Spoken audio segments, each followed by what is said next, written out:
Welcome back, guys. Well, I've got this interesting car in today. Actually, it's not an interesting car at all. It's an interesting job.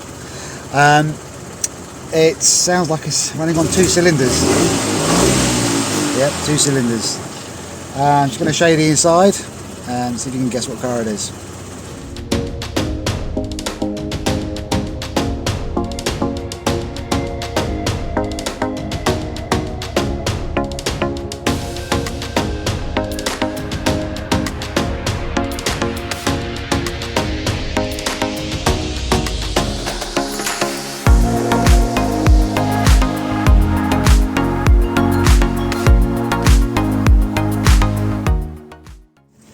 Well, this is the inside of the car.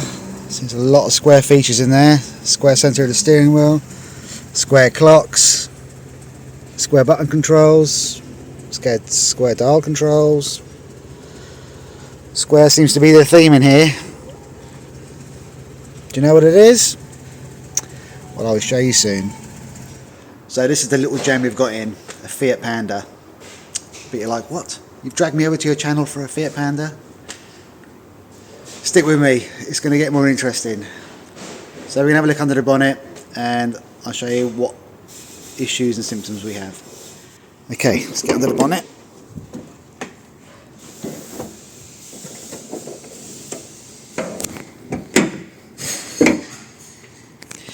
Okay, now I said it was running on 2 cylinders. It's a twin air. It's only got 2 cylinders. So it's not here for a misfire.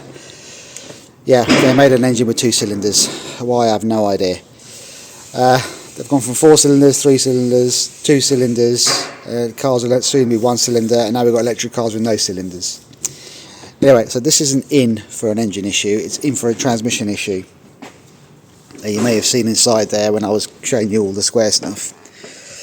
It's got an automatic gear stick in there. So this is a robotised manual gearbox. So what does that mean? Well, it's got a manual gearbox in it, and on top of the gearbox there's an actuator unit, and it pushes in the clutch for you, changes gear for you, and behaves like an automatic. So we've scanned the automatic transmission. We have a variety of fault codes here. I've looked it up on our dealer sites. There can be a variety of issues, but what I need to look at is buried way down there. So we're going to get this cover off, remove the battery, engine ECU, get down to the actuator, let's see if there's any oil in it, if there's any leaks, make sure all the plugs and earth straps, everything is okay with it, and move forward from there. Okay, I'm over at the computer. So one of the fault codes we had was P1771. We established that there was a hydraulic circuit leakage within the control unit. This fault subsequently hasn't come back, so we haven't done a long enough road test. We had some other fault codes. I just showed you the scanner. This particular fault code wasn't on there because we'd cleared it and road tested it, so the other fault codes had come back. So looking at this, it would appear that the control unit that sits on top of the gearbox might have an internal issue. So we're going to have a look around the system to make sure there's nothing else, and do the rest of our checks before we replace anything.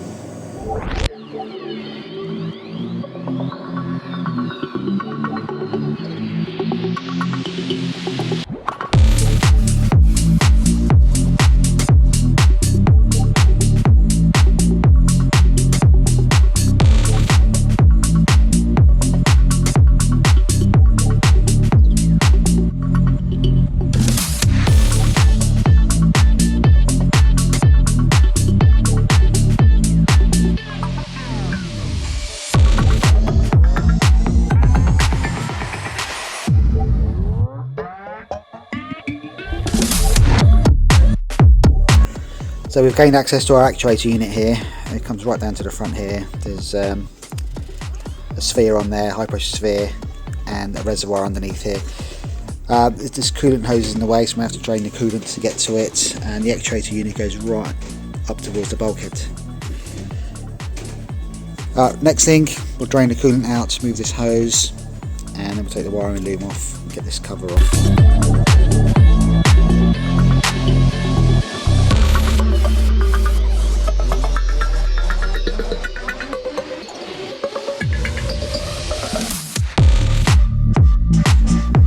To drain the fluid out of this, you've got to take this particular hose off, but with Fiat they use one-time hose clips, so you've got to smash them off. As you can see, I don't know if you can see that one up the top there, it's a bit easier, but they're not like this with a hex on there where you can unscrew them, so you've got to break them off, put new ones in. You can see that one there.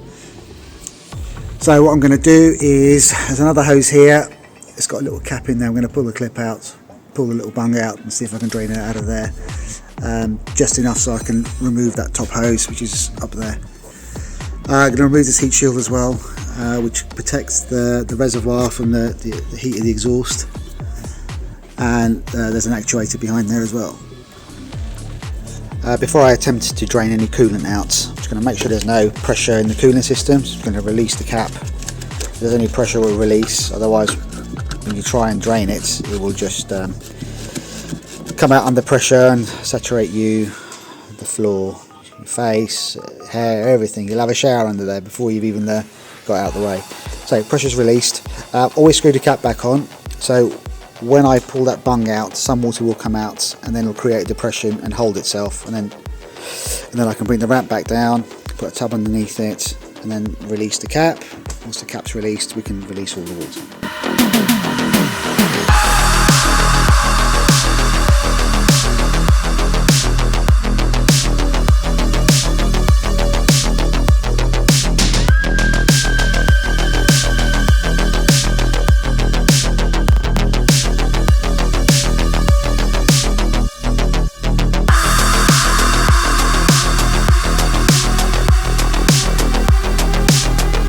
Right, the heat shield's undone from the bottom, but I can't get it out the bottom. So now it's time to get this hose off. As mentioned before, Fiats tend to use these crappy one-time use clips, so I've got to break this one off. And this one here as well, just here.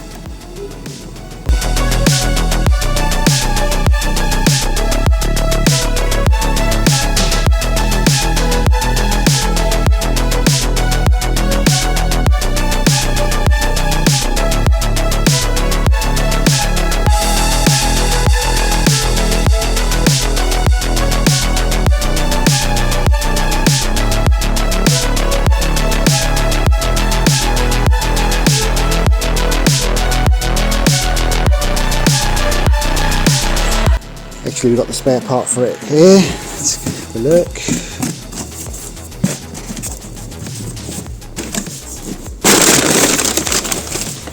Look at that shiny new part. Well, the bonus of having this part here now, before I remove the other one, is I can see where the fixing screws are. So I've got 2 here, 1, 2, 3. So it looks like altogether 5 screws. Alright, head back to the car, undo the 5 screws.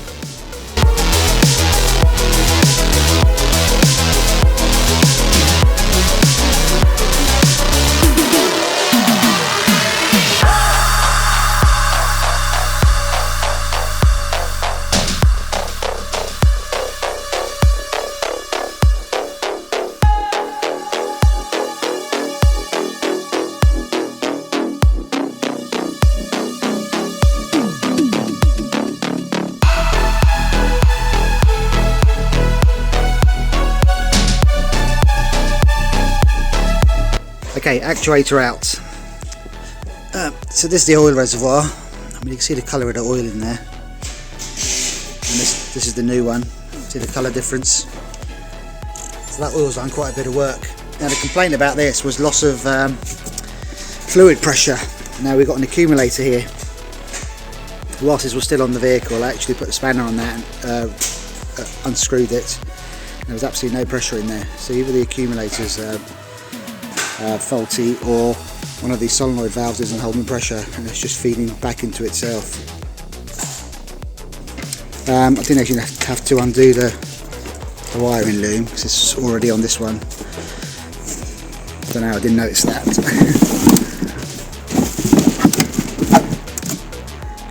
So this is ready to go back on. Hopefully it'll cure our problem.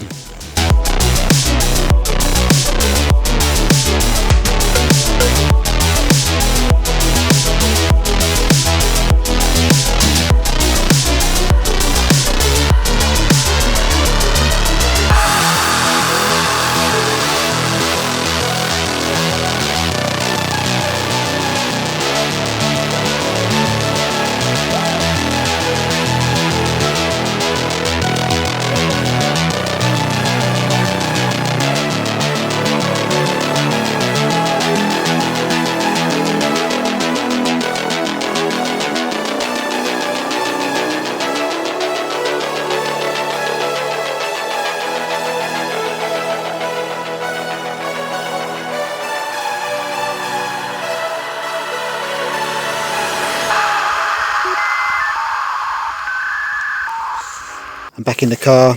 I'm just telling the car that I've changed that actuator unit, so it's just doing a quick reset. Okay. Right, time for a road test. Right, going up the road in a 2-cylinder Fiat. We've got gear changes.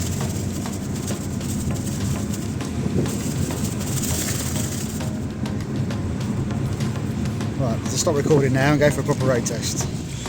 Right, flashing warning light, it wasn't changing gear properly. Done a quick scan and some focus is in. Clutch disc speed, no signal. So we never had that fault code before. So it's more than likely I've left something unplugged. Let's have a look, see what we can see. I had left a wire off at the back of the gearbox. It was this one, right at the back. So let's plug back in. Let's go try it again. Back from the second road test, and no warning lights on. Check the fault codes.